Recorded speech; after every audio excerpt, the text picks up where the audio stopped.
Assalamualaikum warahmatullahi wabarakatuh. Innal hamdalillah nahmaduhu wa nasta'inuhu wa nastaghfiruh wa na'udzu billahi min shururi anfusina wa min sayyiati a'malina. May yahdihillahu fala mudilla lahu wa may yudlil fala hadiya lahu. Asyhadu an la ilaha illallah wahdahu la syarika lahu wa asyhadu anna Muhammadan abduhu wa rasuluh. Ya ayyuhalladzina amanu taqullaha haqqa tuqatih wa la tamutunna illa wa antum muslimun. Ya ayyuhan nasu taqu rabbakumul ladzi khalaqakum min nafsin wahidah khalaqa minha zawjaha wa batha minhuma rijalan katsiran wa nisaa'a wattaqullaha alladzi tasaaluna bihi wal arham innallaha kana 'alaikum raqiba. Ya ayyuhalladzina amanu taqullaha wa qulu qawlan sadida yuslih lakum a'malakum wa yaghfir lakum dhunubakum wa man yuti'illaha wa rasulahu faqad faza fawzan 'azima. Amma ba'd. Fa inna asdaqal hadits kitabullah wa hadi Muhammad sallallahu alaihi wasallam. Syarrul umur muhdatsatuha wa kullu muhdatsatin bid'ah wa kullu bid'atin dhalalah wa kullu dhalalatin fin. Allahumma inna nas'aluka ilman nafi'an. Ya Allah, kami memohon kepada Engkau ilmu yang bermanfaat, rizqan thayyibah dan rezeki yang baik, wa amalan taqabbala dan amal yang alhamdulillah, kita bersyukur kepada Allah Subhanahu wa taala. Petang ini dapat kembali kita bertemu untuk kita meneruskan kuliah kita dengan mengambil faedah daripada kitab yang bertajuk Minhajul Firqatin Najiyah wa Thaifatil Mansur, yang diterjemahkan dengan tajuk dan golongan yang selamat. Sebuah kitab yang disusun oleh Syekh Muhammad bin Jamil rahimallahu taala, yang memberikan 40 perbahasan yang terkait tentang tauhid atau terkait tentang akidah. Dan insya-Allah pada petang ini kita akan menyambung bahasan 10, iaitu di bawah tajuk urgensi tauhid ataupun pentingan tauhid, di mana kita akan menyambung pada tajuk iaitu pada muka surat 49, iaitu musuh tauhid, a'da'ut tauhid. Ya. Kita mendatangkan firman Allah Ta'ala daripada surah Al-An'am ayat 112. Billahi minasyaitonir rajim. Kadzalika ja'alna likulli nabiyyin aduwwan syayatin al-insi wal jinni yuhi ba'duhum ila ba'd zukhrufal qawli ghurura walau syaa rabbuka ma fa'alu fadharhum ma yaftarun. Dan demikianlah kami, yakni Allah Ta'ala, menjadikan bagi tiap nabi itu musuh, yaitu syaitan-syaitan, yakni dari jenis manusia dan dari jenis jin. Sebahagian mereka membisikkan kepada sebahagian lain perkataan-perkataan yang indah untuk menipu, yakni menipu manusia. Jadi Allah memberikan gambaran kepada kita bahawa seluruh penyuruh kebenaran itu tentunya para anbiya alaihissalatu wassalam yang diutuskan di tengah masing-masing, terkecuali Nabi SAW diutus untuk umat manusia seluruhnya, ya, kepada jin, yaitu musuh, ya, pasti yang akan berada di barisan depan melintangi perjalanan dakwah yang mereka sampaikan. Dan itu adalah daripada manusia dan juga jin. Bahagian mereka saling membantu, ya, dengan mendatangkan pelbagai perkataan indah, iaitu yang mendatangkan syubhat untuk menipu, ya, untuk, ya, mendatangkan kesemaran terhadap dakwah yang dibawa oleh seluruh Rasul alaihi wassalam. Begitulah juga mereka meneruskan dakwah itu, ya, terkhususnya di zaman ini. Maka pelajaran guna hendaklah kita kenali siapakah musuh, siapakah kawan, siapakah dia, ya, orang yang benar yang mendakwahkan kebenaran, dan siapa pula orang yang mendakwahkan kebatilan. Dan ini memerlukan pengetahuan, ilmu untuk menapis Apatah lagi kita hidup di zaman sekarang, kita dihujani pelbagai ya perkara yang di atas dasar agama. Tetapi bila kita semak, kita selidiki, kita teliti, ya didapati ia bukan daripada agama. Tetapi yang diberi wajib ya agama. Dan ini fitnah yang sangat dahsyat yang berlaku pada hari ini. Ya, dan ini hanya dikenali orang yang pertamanya berharap petunjuk dan bimbingan dari Allah. Kemudian tentunya ditapis dengan ilmu yang tak lain bukan ilmu itu adalah daripada qala Allah wa qala Rasul. Jadi jalan yang terpantas yang benar, perisai utama untuk setiap adalah kewajipan untuk kita berinteraksi, mendekatkan diri, mengakrabkan diri dengan Al-Quranul Karim dengan pemahaman yang benar. Begitu juga dengan pesan Nabi SAW, iaitu hadisnya yang tak terhitung banyak. Maka barang siapa yang mendekatkan dirinya kepada dua sumber ini, dijamin baginya dia tidak akan sesat selama-lamanya. Dengan syarat memahaminya dan konteks yang di antara hikmah dan kebijaksanaan Allah Ta'ala adalah memberikan bagi para Nabi dan para Nabi, iaitu para pengawas kepada Tauhid dan musuh-musuhnya dari jenis syaitan, ya, jin yang memberikan kesesatan, kejahatan dan kebatilan ya, kepada syaitan dari jenis manusia. Jadi syaitan, ya, jin, mereka saling berkompromi, saling bantu dengan manusia. Ya, memang begitulah perjalanan. Akan ada kumpulan yang saling berlawanan. Satu mengajak kepada kebenaran, satu pula menjauhi kebenaran, mengajak kepada kebatilan. Hal itu apa? Untuk menyesatkan mereka dari tauhid yang merupakan dakwah utama dan pertama para nabi kepada kaumnya. Jadi dakwah tauhid ini bukan perkara yang biasa, perkara kecil. Dia adalah isu pokok bagi kesejahteraan dan keselamatan umat manusia di atas muka bumi. Ya. Kenyataannya banyak orang tidak memberikan perhatian kepada tauhid. Ya, bahkan menganggap tauhid itu adalah perkara yang asing, perkara yang tak diminati. Ya. Padahal tauhid itu adalah perkara yang utama. Ya. Ibadah, akhlak, ya, kalau disusun mengikut rankingnya, tetap berada di bawah tauhid. Ya, tetap berada di bawah tauhid. Sebaik-baik manusia, ya, semulia-mulia akhlak, tetapi kalau tidak dicari dengan tauhid, maka tiada gunanya. Walaupun peradaban mereka, adab mereka menakjub, menghasilkan peradaban dunia yang dihargai Vietnam sampai sekarang. Peradaban dunia, peradaban Mesir kuno, peradaban Parsi, peradaban Cina, peradaban Rom, ya, masih ada dalam lipatan sejarah. Tetapi adakah itu mendatangkan manfaat bila ditimbang dengan neraca tauhid? Tidak bermanfaat. Kenapa? Kerana peradaban itu tidak meletakkan tauhid itu berada sebagai depan. Ya, terjatuh dalam berbagai permukaan kemaksiatan, kesyirikan dan berbagai lagi perkara yang kemudiannya Allah datangkan azab pada mereka itu, mana yang dikisahkan dalam kisah para rasul-rasul alaihi wasallam. Kenapa? Kerana mereka menentang dan mencari tauhid. Sebab tauhid merupakan asas pertama yang di atasnya dakwah Islam dibangun. Akhirnya sebahagian orang berasumsi ataupun beranggapan, ya, assumption, buat andaian, ya, bahawa dakwah kepada tauhid akan memecah belahkan umat.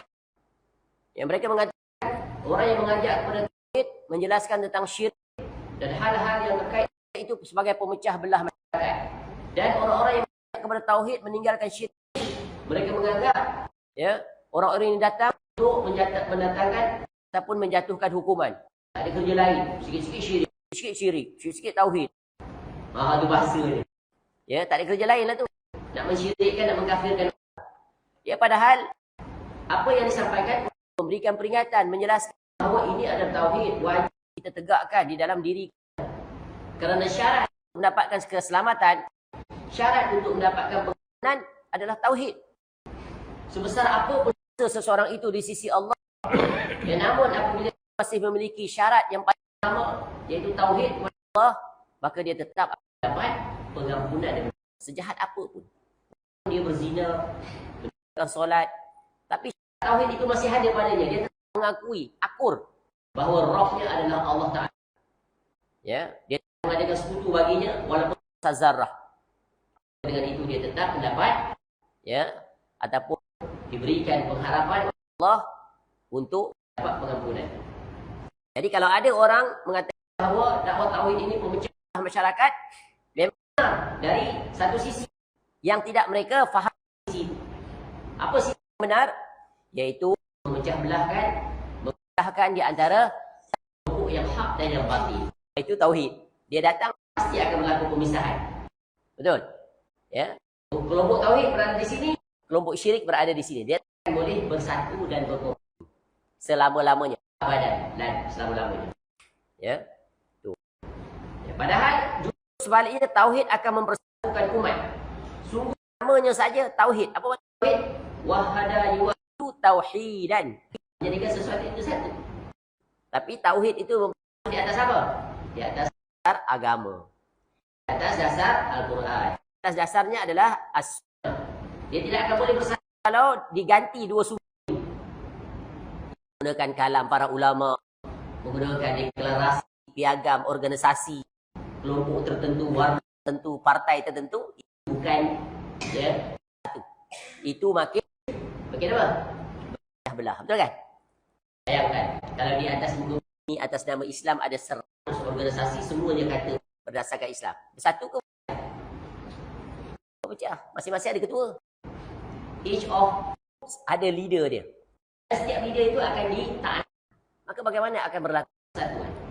Itu saja bukti. Tetapi kalau semuanya, ya, rujukannya, the ultimate reference Al-Quran dan hadis, tak kira siapa orangnya, maka semua akan bertemu pada satu titik yang sama. Akan bersepakat di situ.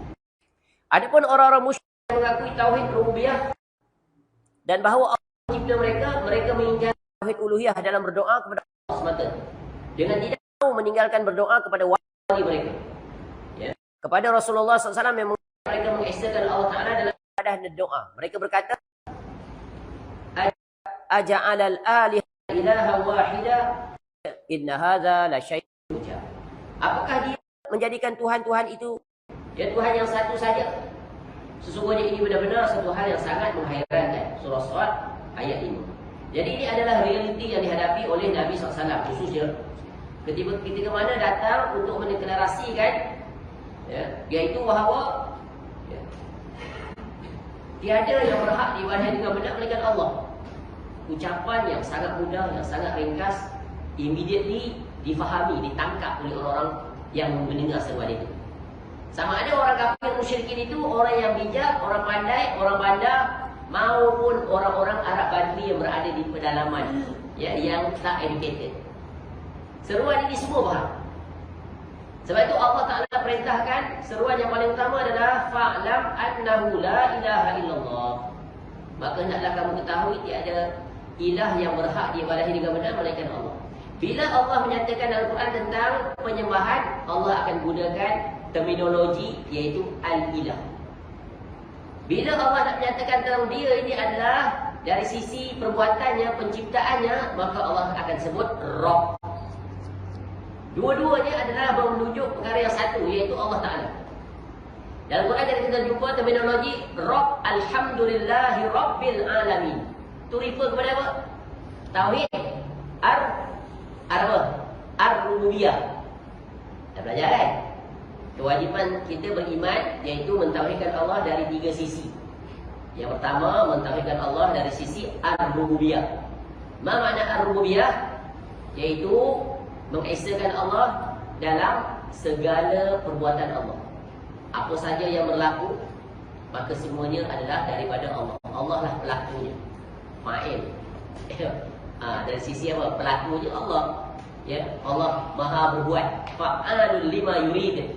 Yang ini tidak ada isu. Semua manusia di atas muka bumi ini beriman dengan bab ini. Hatta orang kafir musyrikin itu. Ya. Hatta Fir'aun yang mengaku dia Tuhan. Walaupun Al-Quran dia sebut ana rabbukumul a'la, aku adalah Tuhan yang paling tinggi. Maksud dia di situ apa? Adakah Fir'aun nak membuat pengisytiharan, deklarasi, proclamation kepada rakyat dia, rakyat Mesir, bahawa akulah yang mencipta matahari, akulah yang mengadakan negara Mesir, akulah yang memerintahkan bahawa sungai Nil itu mengalirkan airnya atau mengeringkan airnya. Ada tak Firaun mengaku di situ? Sebab apa? Sebab ketika Firaun lahir daripada kecil jadi raja Mesir, matahari dah ada ke belum? Ke matahari datang kemudian Firaun jadikan matahari? Rakyat dia kalau Firaun kata, apa Tuhan yang ciptakan semua dia mengatur siang malam ni? Ya, tak akan diterima. Apa maksud Firaun mengaku dia Tuhan? Sebab dia nak meletakkan ilahiyah itu pada dia. Ya, dia tu diibadahi, dia tu disembah, dia ditaat. Sebab tu raja-raja dulu tengok sujud sampai rapat ke lantai. Macam raja Thailand sekarang, betul? Betul kan? Rakyat dia, orang Islam taklah. Dia tahu Islam tak benar kan? Ya, yang rakyat Islam dalam negara dia tak buat seperti itu. Ya, tapi rakyat dia tengok, dia beragama Buddha sampai berderak sampai macam. Tu. Sebab apa? Disembah. Jadi kita dalam istilah bahasa tinggi dalam istana pun masih guna apa macam mana? Mohon batik. Ada sembah kat situ bukan sahaja. Sembah batik harap diaku. Betul? Nampak? Sembah tu tak boleh guna. Sembah tak boleh guna. Dia merapatkan sembah. Sembah itu adalah our submission. Menghina diri. Kena guna perkataan lain.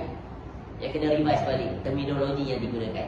Kadang-kadang kita terlepas pandang ini dalam patutnya ahli bahasa. Sebab bahasa ni kita kena relate juga dengan istilah syariat. Sembah. Kita guna sembahyang tu kan. Kalau kita kaji perkataan yang tu ada kaitan bukan dengan Allah, dengan lain daripada itu. Sebab tu terbaik kita guna terminologi Al-Quran, iaitu solat. Yang ajaibnya zakat kita boleh guna istilah ni. Kita tak tukar benda lain tu kan. Puasa je special lah, tapi puasa ni tak ada kena dengan yang lain. As-saum dan sebagainya. Baik. Jadi orang musyrik dia tahu, dia tak ingkar dari sisi rububiyah. Sebab Al-Quran pun menjelaskan, dan kita telah belajar pada bab yang telah berlalu, banyak contoh Allah sebut dalam surah Yunus ayat 11. Begitulah ayat-ayat lain. Ketika Nabi SAW dia nak buat dia reality check, positioning first. Orang yang nak dakwahi itu mula-mula Nabi SAW metodologinya, dia tanya mereka dulu, siapa yang menciptakan langit dan bumi? Siapa yang beri rezeki? Siapa yang menghidup dan mematikan? Siapa yang menerbitkan matahari? Dan sebagainya. Saya qulu Allah. Mereka akan jawab Allah. Itu dah memang fitrah. Tak ada siapa pun yang mengaku bahawa dia yang menjadikan matahari. Pasal dia pun datang kemudian. Tak masuk akal. Boleh ditolak alasan mereka itu, jawapan. Tetapi di mana isunya? Iaitu dari sisi tauhid al-uluhiyah, iaitu menjadikan Allah Ta'ala sebagai Rabb yang mencipta dan hidup, yang ditaati, yang ditunduk, yang diserahkan diri. Inilah punca dia yang paling utama mereka melakukan penyelisihan. Sebab kita adalah hamba, maka wajib meletakkan posisi hamba di sisi pencipta. Jadi ketika mana Nabi SAW mengajak mereka meninggalkan segala perbuatan mereka yang menyelisihi apa yang telah diperintahkan, maka mereka menolak. Sebab apa? Sebab dah jadi terbiasa, dah jadi norms, dah jadi habit, dah jadi culture. Sebab tu bahasa Inggeris kata apa? Bad habit die hard. It's very difficult. Nak eliminate, it takes time. Sebagaimana kita sebut kisah Nabi Nuh AS. How long it takes? Nak remind daily, day and night 950 years. Berjaya ke tak? Tak berjaya. Kalau diukur dari segi matematika manusia, only round figure para ulama kata 100 orang. Cuba divide 950 tahun dapat 100 orang saja. Agak-agak berapa puluh tahun dapat seorang. Nampak? Jadi pelajaran berguna juga bahawa dakwah tauhid ini bukan ukuran dia punya key success factor, bukannya by numbers. No. Islam tak kenal keadaan numbers. Saya ada nombor. No. Diukur dengan sejauh mana kita menyampaikan kebenaran. Kerana yang akan membuka hati manusia, sama ada dia terima atau tidak, adalah Allah Ta'ala. Tugas kita adalah berbuat. Adapun keputusan itu kita serahkan kepada Allah. Dia tak sama dengan pekerjaan dunia. Pekerjaan dunia kita buat, by formula, kita akan dapat hasil. Betul kan? Bekerja ikut action plan kita, kemudian kita measure against our our objective, ikut aturan, insya-Allah kita akan dapat. Rumus matematiknya begitu. Tapi dalam berdakwah tak begitu. Sebab apa? Sebab dia ada values yang di luar kawalan kita. Hidayah. Dia tak boleh diukur. Ya. Dia tak boleh diukur. Kenapa? Keputusannya adalah di tangan Allah Ta'ala. Baik. Tentang umat-umat terdahulu, Allah Ta'ala berfirman, kadzalika ma atal ladzina min qablihim min rasulin illa qalu sahirun aw majnun atawasaw bih bal hum qaumun taghut. Demikianlah tidak seorang rasul pun yang datang kepada orang-orang sebelum mereka, mereka mengatakan dia itu adalah seorang tukang sihir atau orang gila. Apakah mereka saling berpesan tentang apa yang dikatakan itu? Sebenarnya mereka adalah kaum yang melampaui batas. Surah Az-Zariyat ayat 52 hingga 53. Inilah tabiat sepanjang zaman. Tabiat yang mau tidak mau akan dihadapi oleh orang-orang yang mengajak kepada kebenaran. Dan kebenaran yang paling sulit untuk disampaikan pada umat manusia adalah yaitu an ya'budullah wa yajtanibut taghut. Sembahlah Allah dan jauhilah taghut. Apa makna taghut? Yaitu ma'ubida min dunillah. Disembah selain daripada Allah. Manusia ni dia cepat bergeser. Ya. Dia cepat bergeser daripada kewajipannya kepada Allah. Dia jadikan hawa nafsu sebagai Tuhan. Dia jadikan dunia ini sebagai Tuhannya. Apa makna Tuhan di situ? Adalah prioriti dalam kamus kehidupan. Bila bertemu di antara dunia dan akhirat, dia akan letak dunia dulu di depan. Banyak teman seperti ini? Banyak. Perkara yang melibatkan perkara ghaibiyat, tak nampak. Perkara yang terkait dengan iman. Iman apa? Beriman kepada Allah. Nampak tak Allah? Beriman kepada malaikat. Nampak tak? Ada tuan-tuan pernah jumpa malaikat? Malaikat Jibril alaihissalam ke, malaikat maut, pasti jumpa lah. Itu nanti ya. Itu pasti. Ya. Ada pernah berjumpa, ada pernah lihat ya tentang peristiwa di hari ya di negeri akhirat? Tak nampak ke kan? Ya, cuma dapat ditangkap dengan apa? Iman. Tu. Jadi ini adalah penjelasan bahawa dakwah tauhid ini cabarannya adalah paling besar, paling sulit. Di antara sifat kaum musyrikin adalah jika mereka mendengar seruan kepada Allah semata, hati mereka menjadi kesal dan melarikan diri. Mereka kufur dan mengingkarinya. Hati mereka telah tertutup mati. Sebagian besar. Ya, maka ada sebahagian di antara mereka terbuka hati. Sebab itu, kaedah untuk kita menerima kebenaran, first, what we have to do. Ya, position ourselves, open our heart. Open our heart. Nak dapat kebenaran. Kita dah jadi Islam dah. Tapi kita nak tahu kita ni betul-betul ke berada di atas Islam yang benar. Dari sisi cara pemahaman kita terhadap agama, dari sisi cara kita beragama. Betul ke aku ni selama ni seorang Muslim yang benar? Atau ada sesuatu yang masih lagi belum berjalan di atas agama yang benar?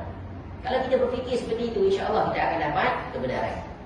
Tapi kalau kita dah selesa, ya saya dah Islam dah. Saya rasa Islam yang saya pegang ni betul dah.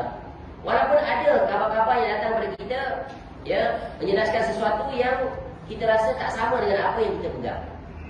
Ya, dari sisi tauhidnya, dari sisi amal ibadahnya, ya, berlaku tak?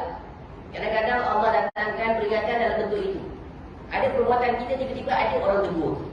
Ya, Tuan, ya perbuatan Tuan ini ya sesuatu yang tidak benar. Apa yang Tuan buat ini? Lalu apa yang perlu kita buat ketika kita mendapat teguran seperti itu? Jangan immediately kita reject. Tak. Kita berhenti sejenak. Ya. Proses analisa apa yang dia sebut. Ya, dan buat perbandingan. Maknanya Allah nak beri kita tugasan. Recheck. Semak semula apa yang kita buat. Bila kita cek dengan jiwa yang bersih, tak lain dan tak bukan untuk mencari kebenaran, maka akhirnya kita akan temui kebenaran. Contoh bila orang tegur kita, Tuan, berzikirlah dengan cara yang benar. Ya, setelah solat jangan zikir kuat-kuat. Ya, zikirlah sederhana secara perlahan. Kerana itu lebih dituntut. Kerana kalau Tuan berzikir kuat-kuat, mengganggu orang yang sedang masih solat. Pakai mic lagi. Sampai kita nak solat pun terganggu.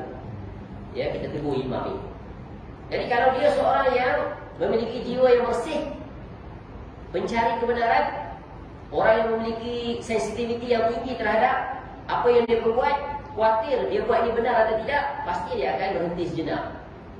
Okey, I will check. Betul tak apa yang dia sebut? Maka dia pun akan buat tugasan, cari sana, cari sini, tanya itu, tanya ini. Ya, kemudian dia buat analisa. Dan akhirnya dia pasti akan temui sama ada yang apa yang disebut tadi benar atau tidak, tanpa dia terikat dengan pegangannya yang sedia ada. Itulah caranya untuk kita mendapat kebenaran.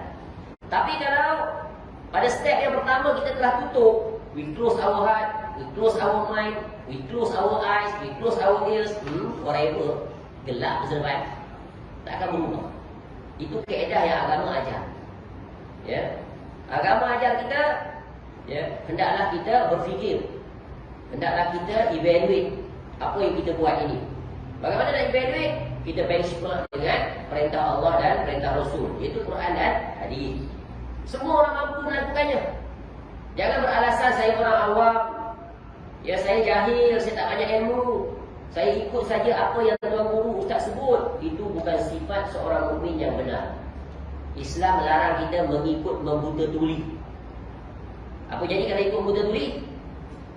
Ya, seperti luncai yang terjun dengan lampu-lampu tu. Orang tentu pun ada bidadari. Ya, jangan ikut membuta tuli. Ya, mesti tanya dulu. Kamu nak pergi mana ni, orang ramai berlari semua ni. Orang berlari kita pun berlari. Ya, rupa-rupanya orang itu ada sebab ke sana. Itu mudah saja. Baik. Kemudian seterusnya, ya. Kita baca mana tadi kena tu? Ayat. Ayat Zariat ya. Di antara sifat kaum musyrikin ada 3 mereka, saudara. Ya, orang-orang kafir musyrikin ini, orang yang mengingkari, kalau didatangkan peringatan, ditegur perbuatan mereka, diperingatkan, mereka merasa kesal. Ya, mereka rasa apa? Tak selesa. Ya, walaupun ayat ini ditujukan kisah hanya kepada orang kafir, tapi tetap juga terpakai untuk orang yang beriman. Ya, kita berterima kasih kalau ada orang menegur kita. Ya, menegur kita, kerana itu adalah tanda-tanda kebaikan. Jika kita mahu mengambil teguran. Tapi nak terima teguran bukan senang. Nak menegur senang. Ustaz kita kerja dia menegur orang siang malam, pagi petang. Tiba-tiba ada orang tegur dia. Tengok dia bagaimana reaksi dia. Dia minta maaf Ustaz, saya nak buat teguran sikit atau nak buat pandangan sikit. Ustaz sebut tadi pada saya tak tepat. Ya, kerana apa yang Ustaz sebut tu salah, tak seperti itu huraiannya. Tengok macam mana reaksi dia. Ya. Di situ akan diuji kebenaran dan keikhlasan selama ini dalam dia berdakwah. Bukan senang. Ya, nak menerima teguran, apatah lagi yang menegur itu adalah orang yang pada sangkaan anggapan kita berada di bawah kita. Betul kan? Macam tuan-tuan muka dah tegur saya. Tengok, okey kita cubalah. Betul kan? Kalau saya tidak memiliki sifat yang benar, ya, prinsip yang benar, akan nampak keegoan dan kesungguhan serta keangkuhan ketika memberi tindak balas. Immediate boleh tahu. Jadi orang seperti itu jangan dijadikan guru. Sebab dia tidak memiliki sifat apa? Humbleness. Ya, dia ada sifat arrogant. Macam mana kita nak jadi guru, nak jadikan guru kepada kita kalau orang ada sifat arrogant? Betul kan? Tak boleh ditegur. Dia tegur orang boleh. Sebab tu seorang yang menyampaikan agama ni, di antara perkara yang hendaknya ada pada dia, bersedia dan berjiwa besar apabila ditegur. Jangan ya dia bertindak balas dalam situasi yang tidak sepatutnya. Berlaku tak ni? Banyaklah. Baik. Dia seolah-olah ketika orang menegur tu seolah-olah nak menjatuhkan dia. Padahal tak sepatutnya dia berfikir seperti itu, betul kan? Baik. Ya, firman-Nya, wa idza dzikrallahu wahdahu ishba'ar ma'azzat qulubul ladzina la yu'minuna bil akhirah. Wa idza dzikrul ladzina min dunihi idza hum yastabshirun. Dan apabila hanya nama Allah saja yang disebut, besarlah hati orang yang tidak beriman pada kehidupan akhirat. Dan apabila nama sesembahan selain Allah yang disebut, tiba-tiba mereka bergirang hati. Dia hati sakit. Hati sakit, hati mati. Kalau sebut nama Allah, memperingatkan kepada Allah, dia rasa tak selesa. Ya, dia rasa tak seronok. Dia tak berminat. Ya, tapi kalau sebut selain daripada Allah, cerah di mata. Seronok dia. Ni. Contoh kalau kita orang yang terbiasa dengan sebutan Ya, apa-apa peristiwa sebut nama Allah. Tengok takjub, subhanallah. Tersepak batu, inna lillahi wa inna ilaihi raji'un. Macam sebutan. Bersin, alhamdulillah. Tidak sebaliknya. Tengok something yang takjub atau terkejut, oh my god. Betul tak? Oh my gosh. Apa benda gosh tu? Ya, ada tak orang ucap benda tu? Bersin, excuse me. Amboi. Rambut tak kuning, mata tak biru, hitam legam. Tak sadih lah konon. Tu nampak? Tu orang tak biasa. Jadi kalau kita sebut Allah, dia rasa janggal, dia rasa jengkit, dia tak biasa. Itu di kalangan orang Islam ada seperti itu. Kalau orang kafir kita tak heran. Betul kan? Kita tak heran. Ya. Jadi sebab apa? Hatinya sakit. Ya, hati yang sakit ini perlu dirawat dengan segera. Allah Ta'ala berfirman, "Dzalikum bi annahu idza du'iya Allah wahdahu kafartum wa in yushrak bihi tu'minu fal hukmu lillahil aliyyil kabir." Yang demikian itu adalah kerana kamu kafir apabila Allah saja yang semua, dan kamu percaya apabila Allah dipersekutukan. Maka keputusan sekarang ini adalah kepada Allah yang Maha Tinggi lagi Maha Besar. Ya, jadi surah Ghafir ayat 12. Jadi banyak ayat Al-Quran yang menentang orang-orang kafir, orang-orang yang menentang agama ini, menentang orang-orang yang membawa agama, orang-orang yang datang untuk melakukan islah, perbaikan, orang-orang yang datang menegur, orang-orang yang datang memberi nasihat, ya, kepada orang kafir, kepada sesama Muslim. Hendaklah kita bersyukur dan berterima kasih kerana ada orang yang datang memberikan peringatan. Ayat-ayat ini meskipun ditujukan kepada orang kafir, tetapi ya, juga berlaku bagi setiap orang yang memiliki sifat seperti orang kafir, iaitu mereka yang mengaku sebagai Muslim. Perangai orang kafir ada tak pada perangai orang Islam? Perangai orang Islam ada tak pada orang kafir? Ada. Betul tak? Orang kafir yang baik, yang sopan santun, high integrity, ada tak sifat tu? Ada. Silap-silap dia yang ada sifat tu, kita yang hilang. Dan itulah realiti, betul kan? Nama Islam, tetapi sifat-sifat keislaman, values yang sepatutnya ada pada dia hilang. Lost integrity. Ya. Bercakap, berdusta. Berjanji, tak tepati. Diberi amanah, khianat. Ini mendominasi tak di dalam kaum muslimin.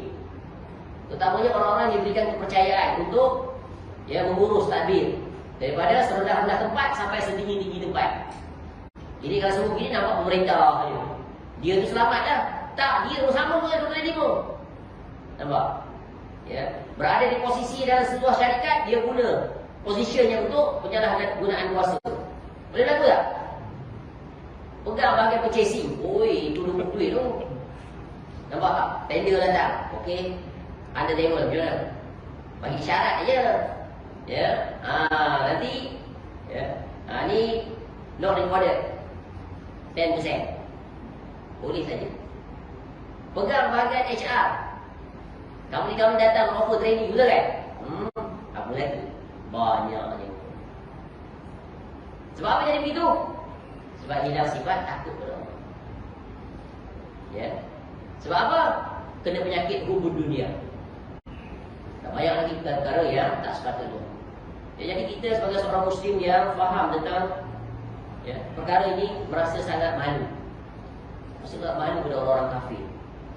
Ketika mana mereka sendiri yang menceritakan tentang betapa perangai orang-orang Islam seperti itu. Nak defend apa lagi? Tapi kita kena defend.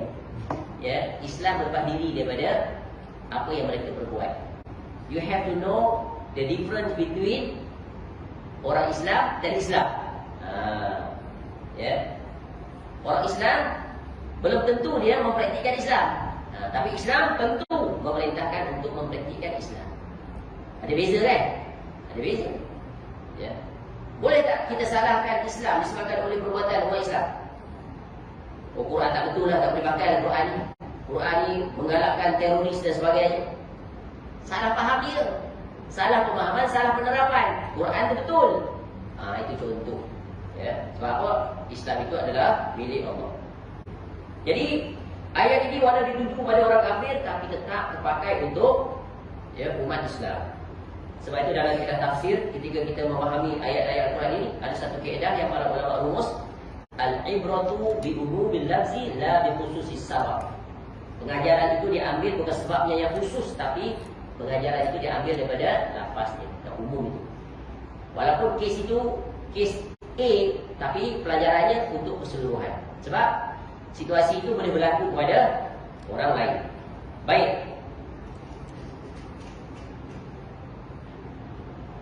Hal itu dimaksudkan untuk menghalang manusia menerima dakwah mereka. Sebelum tu jadi ayat ini meski ditujukan pada orang kafir, tetapi juga berlaku bagi setiap orang yang memiliki sifat seperti orang kafir, iaitu mereka yang mengaku sebagai seorang Islam, tetapi memerangi dan memusuhi seruan tauhid, membuat fitnah dusta terhadap mereka, bahkan memberi mereka julukan-julukan buruk. Inilah dia realiti dan harga yang perlu dibayar bagi para pendakwah yang meneruskan tugas Nabi SAW. Iaitu mereka tetap ikut jalan Nabi SAW. Mereka tidak disibukkan dengan politik, mereka tidak disibukkan dengan macam-macam lah kepentingan. Mereka hanya disibukkan dengan mengajak manusia kepada Allah dan Rasul. Mereka tak mengajak kepada diri mereka, bukan jadi follower mereka, bukan jadi ahli organisasi, partai dan sebagainya. No. Ya. Kerja buat mereka adalah mengingatkan manusia. Ya, let us together. Ya, tunaikan perintah Allah. Kita semua adalah hamba Allah. Kembalilah kepada Allah. Jadi tidak ada kepentingan pun mereka dalam apa yang mereka sampaikan, melainkan iaitu mengajak manusia kepada Allah. Mereka tak akan keluar daripada aturan itu. Kerana apa? Seluruh Rasul-Rasul alaihissalam mengajak semua manusia kepada siapa? Kepada Allah. Supaya kita jadi hamba Allah. Maka di situ tak akan berlaku konflik of interest, ada langsung. Ya, itulah dia. Itulah agama seperti itu. Tapi dakwah kebenaran ini sentiasa akan ada musuh. Sebab apa? Sebab dakwah kebenaran ini disebabkan dia tidak ada kepentingan apa-apa melainkan Allah dan Rasul, tentu akan dimusuhi oleh kelompok-kelompok yang memiliki kepentingan selain daripada Allah dan Rasul. Ya, kalau berdakwah atas tujuan kepentingan dunia, ya, mengumpulkan manusia berada di bawah arahannya, ya, macam-macamlah kepentingan tertentu, maka tentu dia yang paling memusuhi. Ya, dakwah yang akan menjejaskan kepentingan mereka, maka mesti akan tidak disukai. Apatah lagi yang melibatkan apa? Yang melibatkan dunia. Ya, buat sesuatu ni ada nilaian dunia. Maka apabila ditegur, tentu mereka akan menentang. Ya, sebagaimana yang berlaku kepada Ahlul Kitab, ya, Yahudi dan Nasara. Kerana mereka menjadikan agama sebagai apa? Sebagai vehicle untuk mereka dapat dunia. Kaya mereka itu. Ya, kaya mereka itu. Jumpa sikit tu guru bagi duit. Bagi duit, kaya tu guru, kecil tidak. Nampak? Berapa tak banyak begitu? Banyak. Ya. Jadi inilah yang mereka tak suka. Contoh amalan-amalan tradisi masyarakat yang di ataskan nama agama. Beli kereta baru, pergi jumpa ustaz, baca-baca ayat henjir-henjir tunggu 1,000. Oi, kalau 10 kereta tak dapat banyak. Kita tegur itu bukan perbuatan Nabi SAW. Ajaib manusia ni bergantung pada tok guru. Nabi SAW ajar lah. Kalau kereta tak nak insiden dan bagai-bagai, baca sajalah doa naik kenderaan. Baca sajalah doa ketika berada di satu tempat yang itu dia tak baca. Dan tok guru pun tak ajar benda. Bawa sini kereta tu ke sini. Mai aku nak renjis. Duduk, baca Yasin. Keliling tu, satu kereta. Motor dan bagai-bagai. Apa? Duit. Pasti dia akan bagi duit. Buatlah majlis apa dalam agama, duit itulah yang akan dapat kepadanya. Sampai solat pun boleh dibayar dengan duit. Fidyah solat. Ada dua. Fidyah, dia puasa je. Ya, fidyah solat. Berapa tahun tinggal solat? 20 tahun. Kalkulit dia ada pula pandai pula dia matematik kat situ. Selama 20 tahun kali. Beratus sekian. Tu dia tinggi. Baru untuk bungkus, baru lagi tak ada bagi hantar balik sebagai sumber pendapatan. Satu lagi cara yang lebih mudah, tak payah beras. Fidyah solat. Iaitu bayar duit, tunggu akan solatkan solat yang mereka tinggalkan. Membohong maksudnya. Solat dia pun belum tentu. Tapi dipercayai oleh para pengikutnya. Sebab apa? Ni adalah kitab. Ada memang ada dalam kitab Jawi ke kitab lama kan. Tapi kitab mana? Bukan kitab Al-Quran. Kitab tulisan Tok Guru. Dia lebih kumpulkan kitab tulisan Tok Guru. Padahal tidak bersandarkan dalil. Kalau begitulah agama, tentulah tuan-tuan dan puan yang ada depan saya ni semua orang kaya tu kan. Senang tak hidup jadi orang kaya? Boleh swastakan amalan pada orang agama. Jadi orang agama pun jadi kaya. dengan kebodohan orang kaya. Orang kaya sini tempat lain. Tu. Ya. Keluar duit memang senang lah. Kalau begitulah agama boleh diswastakan pada orang lain dengan mengeluarkan duit, maka sungguh beruntunglah orang kaya. Maka Allah tidak adil kepada orang miskin. Nampak? Jadi agama tu dia very common sense. By common sense pun lah kita boleh timbang. Tapi agama bukan di situ. Agama tidak adil. Setiap orang akan fully responsible terhadap apa yang mereka perbuat. Solat itu adalah urusan peribadi. Dia tak boleh diswastakan pada sesiapa. Tapi ada ajaran yang datang mengatakan boleh bayar fidyah solat, boleh solatkan untuk orang mati. Dia panggil solat hadiah. Ajaib. Dia kata apa ni tu orang pondok ni? Kamu siapa? Who are you? Who dare to against us? Habis nak kena buah tu habis. Sebab tak diajar cara analytical thinking dalam akal ni. Quran ajar kita analytical thinking. Be critical. Betul kan? Jangan ikut kebanyakan manusia tu. Pasti mereka akan menyesatkan kamu dari jalan Allah. Sebab tu wajib kita ajar masyarakat ini jangan jadi orang awam. Jangan jadi orang jahil. Jadilah orang yang berilmu. Orang yang berilmu pasti akan selamat. Dia boleh filter. Dia boleh differentiate di antara kebatilan dan kebenaran. Sebab tu Al-Quran fungsinya itu. Betul kan? Wa bayyinatin minal huda wal furqan. Memberikan penjelasan al-bayan di antara kebenaran dan kebatilan. Itulah reference kita. Ya. Tapi apa yang dikatakan oleh setengah mereka yang menyimpang ini atas nama agamawan, orang awam kalau merujuk terus pada Al-Quran dan hadis wajib sesat. Panjang tu, berapa rakaat dia baca. Benar tak statement tu? Baru yang terkini oleh seorang penceramah import daripada Thailand tu, di sebuah negeri antah berantah. Ribuan manusia mendengarnya. Bayangkan orang awam. Betul lah. Padahal kalau baik statement daripada Nabi SAW, Nabi SAW ingat kita, kamu tak akan sesat selama-lamanya. Kamu tu siapa? Adakah khitabnya khusus untuk para ulama? Ya, untuk student? No. Each of us. Ya. Kamu tak akan sesat selama-lamanya. Ya, selama mana kamu berpegang dengan dua perkara ini, Quran dan hadis. Jadi Quran dan hadis ini dia bukan privilege only for certain people, no. Quran ini adalah accessible to each of us. Mau atau tidak aja. Jadi kalau ada agama yang kata statement begitu, barang siapa yang berpegang Quran dan hadis secara terus, ya maka wajib sesat, dia yang sesat. Sebab dia nak tutup pintu supaya kita jangan cerdik pada dia. Selama ni dia boleh menggunakan ya kecerdikannya di atas kebodohan kita untuk dipergunakan demi kepentingannya. Itu bahasa keras kan? Tapi itulah cara politik yang benar. Ya. Sebab itu Nabi SAW ketika mendidik para sahabat, Nabi SAW upgrade orang yang jahil menjadi orang yang alim. Betul kan? Arab Badui datang. Adakah Nabi SAW pakai logika akal? Nabi SAW sampai kepada dia baca pada dia Quran, baca pada hadis. Maknanya kita ni semua ada potensi untuk jadi cerdik.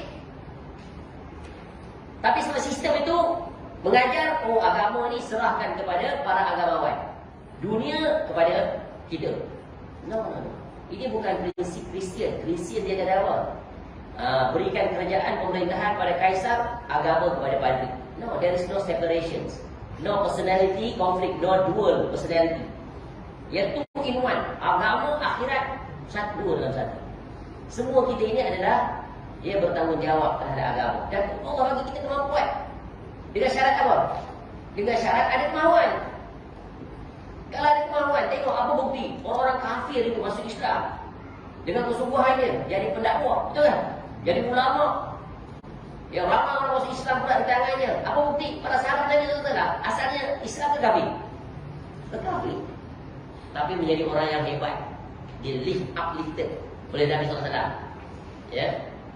Diajari bagaimana nak guna akal ini dengan didasari oleh wahyu. Inilah sistem Islam yang dijauhkan daripada umat Islam. Bayangkan dalam urusan dunia kita mampu. Mana senang urusan dunia tu urusan akhirat. Kalau belajar, mana senang? Mana senang belajar matematik tambahan dengan pengetahuan Islam? Nak kena pergi contoh sampai macam tu. Bismillah. Mana senang? Add maths. Tingkatan 5. Kalau tak belajar add maths, modern maths. belajar ilmu pelayaran, longitude, latitude, calculation semua tu, ataupun vector, calculation semua tu, boleh je, proof. A pula tu sampai tu. Bukan setakat A plus lagi. Ya, tu siap update dalam Facebook anak saya, best student. Boleh. Matematik yang tak dapat angka tu dia boleh kuasai. Bayang cos theta equal to apa tangent bagai-bagai equal x y z angkat 3 4 2 tolak x y z equal to 10. Prove it. Boleh prove calculation. Tak nampak angka. Dia makin tinggi kalau belajar kat universiti. Apatah lagi orang yang ambil jurusan matematik, lagi tak nampak angka dia. Boleh dia. Nampak? Ambil subjek lain. Ya, pelajaran-pelajaran yang susah kan. Ya, engineering umpamanya. Belajar fizik. Oi. Ya, sakit kepala. Ya. Kalau tak minat biologi pula, belajar biologi. Lagi sakit kepala. Dah hafal ini. Betul kan? Anatomi manusia pun tak hafal. Padahal kita sedang mengkaji kita. Ya. Ambil chemistry, lagi pening. Ya, dia punya rantaian molekul tu bagai-bagai. Ada table dia. Ya. Table kimia tu kan. Dekat telefon. Mula dengan H. Dulu dia hafal. Hari ni, minggu itu, bagai-bagai. Nak hafal tu semua satu-satu tu. Pakai acronyms. Balik sekolah mula dah. Zaman 70-an, 80-an. Sekarang lagi dah serabut. Ilmu macam-macam. Kalau ilmu IT ni tak kejar kita, betul kan? Macam-macam. Programmer macam-macam. Ya Allah. Boleh kuasai. Tak pernah jadi alasan orang awam. Dalam agama awam. Padahal dia degree holder, master holder, PhD holder. Tapi dalam agama bagi kat ustaz yang tak holder ni. Tak holder apa-apa pun. Bahkan tak cerdik pula. SPM pun tak lulus. Itu yang orang agama. Tu. Ni tajam ni. Sebab tu Pondita Zakbar lama dah. Dia membaca situasi masyarakat ini dari sudut sosiologi tu. Study kemasyarakatan. Dia tulis perangai bergantung pada diri sendiri. Yang sezaman dengan dia siapa? Buya Hamka Rahimahullah. Boleh buku banyak ni tentang itu. Betul kan? Datang pemimpin-pemimpin kemudian yang nak ubah landscape cara kita berfikir. Kalau salah cara berfikir, salah yang lain. Tapi kalau benar cara berfikir, yang lain akan benar. Quran ajar kita cara berfikir yang benar. Ya. Banyak kaedah kalau kita belajar Quran, cara-cara berfikir. Ya, tengok ketika mana Nabi SAW mengajukan soalan-soalan, ask them. Ya, sebelum nak masuk kepada tauhid al-uluhiyah ni, tanya dulu siapa pencipta langit, siapa mengatur dan sebagainya. Soalan ni semua boleh dipahami, semua boleh dijawab. Ya, budak boleh jawab, orang tua pun boleh jawab. Nampak cemerlangnya cara Nabi SAW dalam mendidik, menyedarkan. And ini dia bagi apa dalam ilmu technique of asking question? Leading question. Lead. Tanya soalan tu nak bawa ke sana. Maknanya pada masa sama Nabi SAW apply coaching method. Understand tak? Coaching method maknanya nak guide. Nak guide the way of thinking through this line. Bawa satu-satu supaya akal tu berfungsi sikit-sikit fikir. By the end betul juga. Kalau Tuhan itu yang cipta dan sebagainya, kenapa kita ambil Tuhan lain untuk diibadahi? Tak masuk akal, nampak? Tu. Ini logical thinking yang common sense. Tidak seperti ilmu kalam yang jadi complicated, haywire, dead end, going nowhere. Tak faham tidak. Tak apalah, tuan-tuan dan puan tak faham. Yang penting saya faham. Dan yang lebih utama lagi, jangan salah faham. InsyaAllah. Faham insyaAllah. Betul kan? Yang tu benar dengan faham lah. Kalau dia tak faham, dia akan tanya kan. Okey, termasuk dalam golongan ini adalah orang-orang yang jika mendengar doa kepada Allah hatinya tidak khusyuk. Tetapi jika mendengar doa kepada selain Allah seperti meminta pertolongan kepada Rasul atau para wali, hati mereka menjadi khusyuk dan tenang. Ya, senang. Sungguh alangkah buruk apa yang mereka kerjakan. Dia reality check untuk umat Islam. Laku tak? Mereka tak puas hati kalau hanya berdoa kepada Allah dengan menyebut nama-nama Allah. Ya Ghafur, Ya Ghaffar, Ya Razzaq, Urzuqni. Tak puas hati. Mesti nak sebut Syekh. Ya, wahai Syekh sekian, wahai Syekh Abdul Qadir Al-Jalani, wahai Syekh Walawi. Ya, itu apa pemimpin-pemimpin tarikat yang ada di Mesir. Wahai Syekh Arifai, Tijani, bagai-bagai sebut. Panggil nama-nama dia. Aku bertawassul dengan kamu, ya, agar Allah yang memperkenalkan doa. Ini semuanya adalah talbis. Ya. Kesamaran. Yang ajaibnya, yang terang-terang, konkret Nabi SAW perintahkan, cara berdoa itu dia tinggalkan, dia tak puas hati. Dia tak seronok. Dia nak juga pergi ke kuburan. Ya, pergi ke perkuburan yang dianggap wali, yang dikeramatkan, dengan melakukan pelbagai ritual-ritual yang Islam berlepas diri daripada apa yang mereka lakukan. Bahkan bersungguh, saking bersungguhnya mereka itu untuk mensyariatkan perkara itu, tulis kitab-kitab. Oh, ini prosedur nak menziarahi makam Nabi Hud alaihi salam di Hadramaut. Tulis buku dia. Tok Syekh dia tulis ni.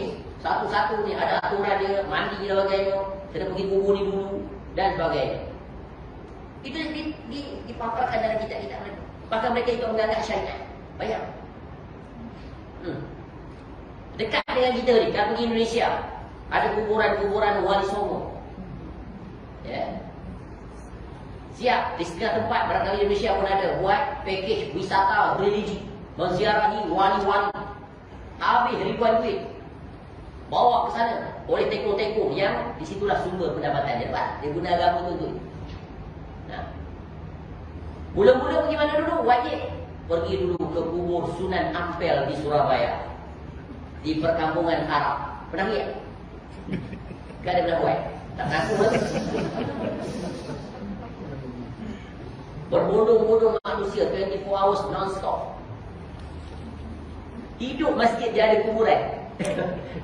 Hidupnya masjid tu apa? Ada kuburan. Didatangi, diziarahi, minta apa yang dihajati, macam-macam perbuatan yang mereka buat. Padahal yang nak jadi minta siapa? Allah. Kenapa? Mereka beranggapan mustajab doa jika bertawassul dengan orang yang mati, apatah lagi datang ke tempat dia. Padahal Nabi SAW tak ajar seperti itu. Tapi yang berbuat bukan orang biasa. Pak Kiai, pelukul boleh, Tok Guru. Jadi sebab itu agama itu bukan ditimbang dengan Tok Guru, Pak Kiai, Pak Ustaz. No. Each of them, ya, mesti ditimbang, diukur dengan apa? Dengan Quran dan hadis. Mesti diukur dengan Nabi SAW. Nabi SAW ajar tak seperti itu. Nanti sesudah kewafatanku, jadilah kuburanku sebagai tempat ibadah, sebagai tempat perayaan. Berkumpullah kamu, datanglah ke kuburanku. Ada tak instruksi daripada Nabi SAW? Tidak ada. Bahkan Nabi SAW menjelaskan tentang, ya, laknatullah ala al-yahud wa nasara ittakhadhu qubur mereka telah menjadikan kubur para anbiya mereka, tu Allah laknat Yahudi dan Nasara, sebagai masjid, sebagai tempat ibadah.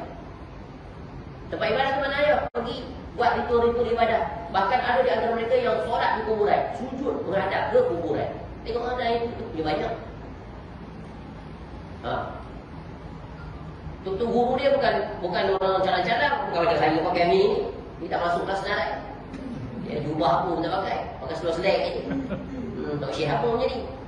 Dia tengok penampilan. Jadi agama saya selalu buat kaedah, jangan terkesima dengan penampilan. Agama bukan diukur dengan penampilan, serban besar ke, jubah dan sebagainya. Bukan. Itu bukan neraca indikator kebenaran. As long you comply with the Syariah requirement, it's okay, that's it. Betul kan? Tapi yang nak ditengok di mana? Di ucapan, di perbuatan, di pegangan, di iktiqad. Tu kena tengok di situ. Ya. Ini yang dikelirukan. Kita ni selalu terkesima melihat penampilan. Kalau nasi keramah begini seorang lagi pakai sumpah jubah, yang mana tuan-tuan dan puan akan tertarik? Which one? Which one you prefer? Ada jawapan. Okey, sekali lagi saya buat penampilan macam tu lah. Jangan tertipu. Ya, jangan tertipu dengan penampilan. Ya, kerana apa? Kerana banyak orang yang menyesatkan manusia penampilannya seperti itu. Kerana cara yang paling mudah untuk menarik pull the crowd, betul kan? Tapi di situ ada racun-racun yang berbisa yang nanti akan dikeluarkan jurus-jurus. Jadi sebab itu pentingnya ilmu. InsyaAllah kita akan selamat kalau ada ilmu. Kita akan dapat menapisnya. Baik. Kat mana lagi dah? Oh, I. Lagi dah setengah. Okey. Sambung. Okey, bahagian ini sikap ulama terhadap tauhid. Di sini nak terangkan kategori-kategori ulama. Ulama ni pun bukan satu jenis, banyak jenis. Ya, kita nak tengok ulama mana yang kita nak ikut. Ya, ulama adalah pewaris para nabi. Ini prinsip utama. Al-ulama warasatul anbiya. Ya. Jadi kalau by definition Nabi SAW ulama adalah pewaris tu, senanglah kita nak differentiate ulama mana yang benar. Apa makna pewaris? menerima apa yang diwariskan dan yang itulah yang kemudian dia akan wariskan. Betul kan? Agama itu maknanya di original yang dia terima version itu juga lah yang disampaikan. Maknanya tidak berlaku sebarang pengubah suaian. Sama ada dari segi penambahan atau pengurangan. There is no such thing as, tidak ada add, tidak ada modify, tidak ada delete, tidak ada plus, tidak ada minus. Copy paste. Itu dari ulama. Ya. Jadi senang nak kenal pasti senang. Ya, apa yang Nabi SAW sampaikan itulah yang disampaikan. Contoh, saya bagi contoh lah. Sekarang ada amalan baru di kalangan masyarakat di setengah tempat. New innovation dalam bab ibadah. Selesai solat Isyak, ada setengah tempat berzikir dulu, ada yang tak berzikir, terus ambil sehelai lembaran surah Al-Mulk. Ada pernah jumpa tak? Ya, edah pernah tu. Bacalah ke imam tu, baca surah Yasin pada malam Jumaat. Dia datang daripada mana? Baca beramai-ramai dan bersama-sama selepas waktu Isyak. Menetapkan surah, menetapkan waktu, menetapkan cara. Who are you who dare tu? Apa SOP kan dia tu? Kamu Rasul? Tak kan? Walaupun dengan alasan apa salahnya? Ya kalau dia balik bukan dia dah baca surah Al-Mulk, mana gua tahu kau buat ayam saya. Betul kan? Dan dia bukan wajib. Kenapa kamu wajibkan dia? Sehingga kalau orang tak terima, dia tengok semacam. Kita tak nak ambil tu. Tengok atas bawah alien mana, dia kutu ke apa. Nampak tak?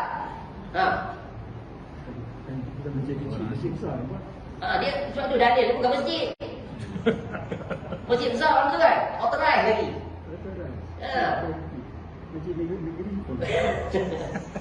Jadi agama tu bukan dikumpul di situ. Sebab tu selamat kalau kita ada kaedah, kita ada prinsipal macam mana nak filter.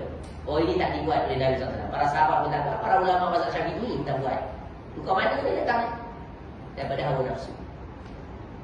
Tinggalkan. Ya, mesti berani untuk berbeza. Ya, berbeza pula dengan orang yang menyimpang. Itu dia betul. Itu satu contoh. Banyak lagi contoh mana nak bagi. Apa dia tuan bagi contoh satu? Contoh yang berbeza dengan apa yang Nabi SAW perintahkan. Ada orang mensyariatkan berzikir selepas subuh. Hari Isnin, Ya Latif 4,000 kali. Tak kira lah ke orang tu.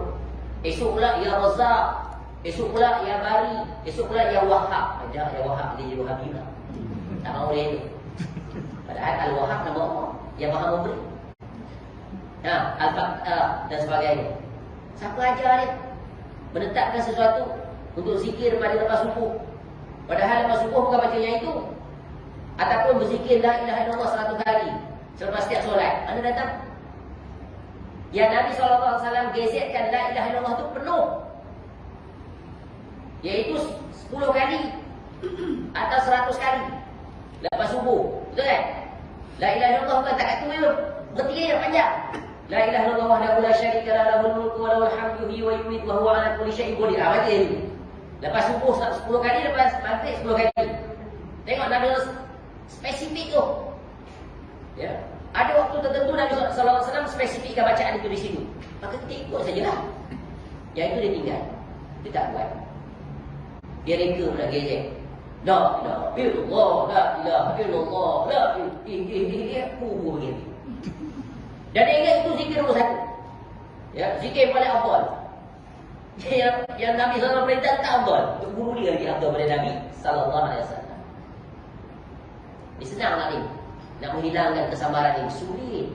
Kamu siapa tu guru tu? Puluhan tahun belajar. Dia dalil dia puluhan tahun. Puluhan tahun bukan bukti dia alim tak. Berapa banyak orang yang belajar 10 tahun tapi tak alim. Betul kan? Betapa banyak orang yang belajar setahun dua tapi alim. Sebab kealiman itu anugerah daripada Allah. Ada orang dia cepat, dia cerdas. Dia faham? Tengok ada best student kan. Dulu-dulu ada zaman 4 kelas. Kalau pandai aja tak payah masuk lah. Ya, terus pergi Oxford. Umur berapa? 14 tahun. Umur 20 dah ada PhD, profesor dah. Tu bukti. Tu bukan waktu lama bukan. Lama tu lazim saja tapi tak semestinya. Ya, itu kena faham kaedah-kaedah. Kalau kita faham kaedah-kaedah ni kita senang nak cerita. Senang. tak tolak-tolak kerancuan ini. Ya, baik, seterusnya. Jadi, dan menurut keterangan Al-Quran yang pertama kali diserukan oleh para nabi adalah tauhid. Sebagaimana disebutkan Allah dalam firman-Nya, "Walaqad ba'atsna fi kulli ummatin rasulan an ya'budullaha wa yajtanibut taghut." Dan sesungguhnya kami telah mengutus rasul pada tiap-tiap umat untuk menyerukan sembahlah Allah saja dan jauhilah taghut. Surah An-Nahl ayat 36. Saya dah jelaskan tadi apa makna taghut. Kerana itu wajib bagi setiap ulama untuk memulai dakwahnya sebagaimana para rasul memulai. Yakni pertama kali menyeru manusia kepada mengesakan Allah Ta'ala dalam segala bentuk peribadatan, terutama dalam berdoa sebagaimana disabdakan oleh Rasulullah SAW, "Ad-du'a'u huwal ibadah." Doa adalah ibadah. Jadi adalah merupakan salah satu ibadah yang paling agung. Sebab tu dia wajib baca. Iyyaka na'budu wa iyyaka nasta'in. Ayat ini intisari pati seluruh Quran. Surah Al-Quran itu adalah samaras untuk seluruh ayat-ayat surah-surah. Tapi ayat satu ni seluruhnya Quran terhimpun di situ. Ya. Hanya kepada Engkau lah ya Allah kami beribadah. Ini adalah menjelaskan, mentaukidkan pengisytiharan, pengakuan bahawa Engkau saja ya Allah yang kami ibadahi, tak ada lain. Maknanya tidak ada sekutu bagi kamu dalam segala bentuk. Ya. Kemudian hanya pada Engkau ya Allah kami minta tolong. We ask you for our needs. Help us. Isti'anah, minta. Tiba-tiba minta pada makhluk yang mati. Masuk akal? Tak masuk akal. Tapi syaitan telah membisikkan is logical. Ini akal yang rosak. Orang mati itu berhajat pada orang hidup. Bukan orang hidup berhajat orang mati. Wahai orang hidup, yang kamu pergi ke kuburan tu minta pada orang mati tu apa hal? Apa urusan kamu dengan dia? Dia tu berharap kepada kamu. Sebab tu bila kita lalu kawasan perkuburan, orang mati tu bagi doa kepada kita, kita yang bagi doa kepada dia. Sealim apa pun ahli kubur itu, hatta kepada para anbiya kita bagi salam, betul kan? Assalamualaikum ahli diyar minal mu'minina wal muslimin wa inna insyaallah bikum lahikun as'alullahu lana wa lakumul afiyah. Dan banyak lagi bentuk-bentuk orasi doa pada ahli kubur. Kita doakan dia, kita pun akan ikut dia. Ya, semoga Allah menyelamatkan kita kesemuanya daripada fitnah kubur. Itu saja dah membungkam ya perbuatan mereka yang sering ke kuburan minta pada ahli kubur. Ajaib. Sebab itu dakwah tauhid ni dia bukan dakwah kecil ni, dia besar. Sebab itu kita belajar kita tauhid supaya kita selamat, kita tahu condition yang dihadapi oleh umat Islam, bagaimana mereka terjatuh dalam penyimpangan-penyimpangan tauhid. Sama ada mereka sedar atau tidak. Ya, dan mereka terjatuh, kalau nak dibetulkan bukan senang. Sebab mereka telah terkena talbis iblis, tipu daya syaitan yang menganggap perbuatan mereka itu baik. Sebagaimana orang-orang kafir musyrikin bila ditegur oleh Nabi SAW, ya, sungguh ini ajakan yang menakjubkan. Dan jadi warisan tradisi masyarakat ni, ya, dah berurun generasinya. Tiba-tiba kamu sama. Seolah-olah begitu kata kepada Nabi SAW. Ya, kerana itu wajib bagi setiap ulama untuk memulai dakwah mereka itu. Saat ini kebanyakan umat Islam terjerumus ke dalam perbuatan syirik dan berdoa memohon kepada selain Allah. Hal inilah yang menyebabkan kesengsaraan mereka dan umat-umat terdahulu. Allah membinasakan umat-umat terdahulu kerana mereka berdoa dan beribadah kepada selain Allah Ta'ala, seperti kepada para wali, orang-orang soleh dan sebagainya. Adapun sikap ulama terhadap tauhid dan dalam memerangi syirik terdapat beberapa tingkatan. Cuba kita lihat realiti pada hari ini. Sekelompok manusia daripada Hadramaut, Tarim. Inilah jalannya. Penampilan memang kalah, tapi apa yang dia bawa? Kekuburan. Ya, kelompok itu digelari sebagai kuburiyun. Dia tak suka diberi gelaran itu. Ya, tapi memang perbuatan dia.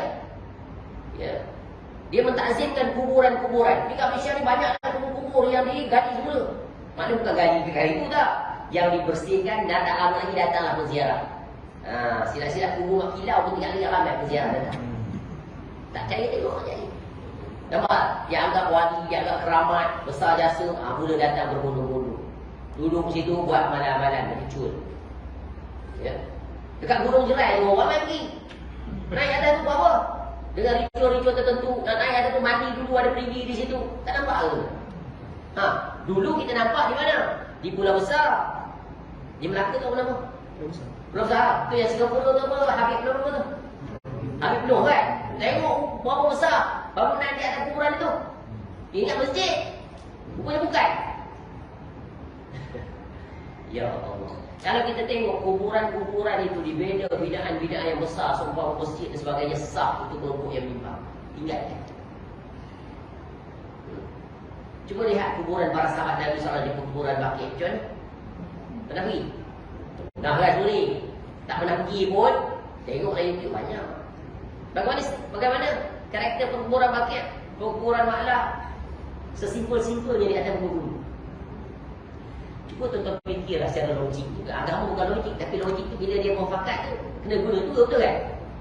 Cuba tengok kita ni. Semulia apa pun kedudukan kita, gelaran kita, yang paling mulia siapa? Rasul, betul kan? Ya. Sekaya apa pun kita, pangkat apa pun kita, raja, segala raja pun kita di dunia, tapi bila mati dipakaikan dengan apa? Ha? Kain kafan, betul kan? Terbuat daripada sutera ke? Terbuat daripada apa? Kain cotton je. Ha, low price. Harga murah je, 3 helai tu semua mampu. 3 helai, 3 lapis kan? Ganji. Warna pun sama, tak boleh pilih. I don't like the white colour, I like rainbow colour, you know. That's my preference. Boleh? Tak boleh. Pakai putih juga. Nampak? Ha. Nabi SAW pun dikafankan seperti itu, betul kan? Pakaian putih yang berjaya. Nampak? Menunjukkan apa? Kalau dihantar ke alam barzah itu, ke kuburan dalam pakaian yang paling miskin, menunjukkan kita ni adalah fuqara, miskin di sisi Allah. Itu dah menunjukkan kehinaan kita.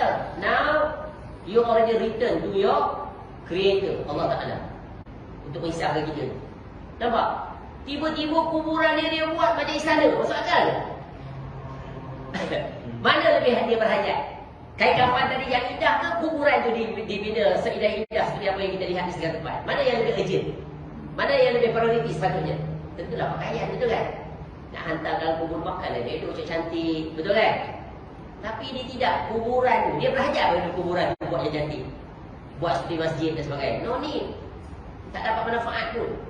Bahkan Nabi SAW larang. Tapi itulah yang berlaku pada kelompok yang menyimpang. Kuburan-kuburan dihiasi, dipindahkan, dia letak lampu-lampu, dia letak burung macam-macam, dia letak gambar, pasang kelambu. Ajaib kau orang Melayu ni. Pergi ke kuburan kadang-kadang terkejut, dia putih sejauh mata memandang. Pergi kuburan tu kuning sejauh mata memandang. Tu dia letak atas batu nisan, dia letak kain, diikat kan. Untuk apa tu letak? Cuba tanya. Apa faedah dia kalau letak warna kuning, warna putih? What is the purpose? Akal pun tak boleh bagi reason. Nampak tak? Tu sebenarnya apa? Tipu daya iblis. Padahal ya, kuburan itu adalah tempat yang menunjukkan betapa fakirnya kita kepada Allah. Berhajat kepada doa orang yang hidup. Ini digugah-gugahkan pula. Persis sama seperti kuburan Cina. Orang tutup panggil jerat Cina. Tak tahulah faham jerat Cina. Saya boleh panggil jerat ni, bagus juga perkataan ni. Kena jerat. Perangkap. Tak tahu apa istilah lain. Tengok kuburan orang kafir. Ya, mati pun masih lagi hubung dunia. Takkan kita orang Islam seperti itu? Ada ikut cara orang kafir. Kasar tak? Memang kasar. Tapi betul kenyataan.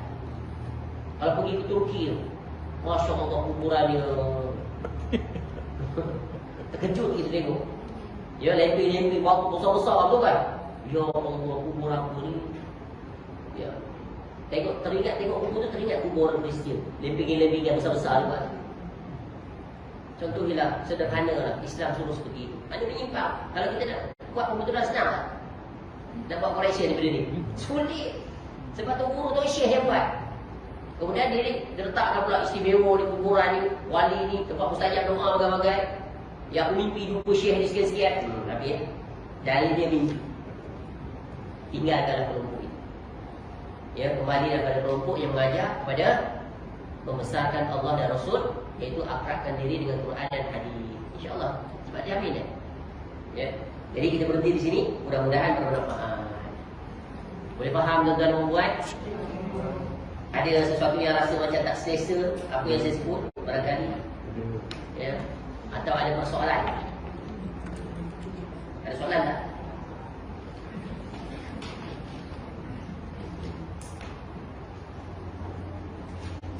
Kalau tak ada, baik selesai takat ni. Apa yang saya harapkan daripada tuan-tuan dan puan rahmatullah jami'an, sabar dengan apa yang kita sampaikan. Ya, it takes time. Barangkali ada perkara yang masih belum boleh diterima, ada kegagalan. Dia minta kepada Allah. Ya Allah, jika apa yang aku dengar ini adalah benar, maka kau tetapkanlah aku di atas kebenaran. Jika apa yang aku dengar ini sulit untuk kau fahami, ya Allah kau fahamkanlah. Doa daripada doa yang Nabi SAW doakan untuk Ibn Abbas radhiyallahu anhu. Allahumma faqihni fid din wa 'allimni at-ta'wil. Bagi, minta Allah akan bagi. Ya, mudah-mudahan dengan itu Allah berikan kita hidayah yang benar, berjalan di atas kebenaran dan terselamat daripada segala kebatilan. Perkara yang keluar daripada aturan agama. Wallahu a'lam. Mudah-mudahan bermanfaat. InsyaAllah pertemuan sekali lagi kita akan menyelesaikan bab ini, di mana kita akan diperkenalkan tentang iaitu 5 kategori para ulama ataupun para pendakwah dengan ciri khas mereka, supaya kita mengetahui dan kita dapat berhati-hati agar berada di atas jalan yang benar. Wallahu a'lam. Subhanakallahumma wa bihamdika asyhadu an la ilaha illa anta astaghfiruka wa atubu ilaik. Wassallallahu ala nabiyyina Muhammad wa ala alihi wa sahbihi wasallam. Wa akhiru da'wana alhamdulillahi rabbil alamin. Assalamualaikum warahmatullahi wabarakatuh.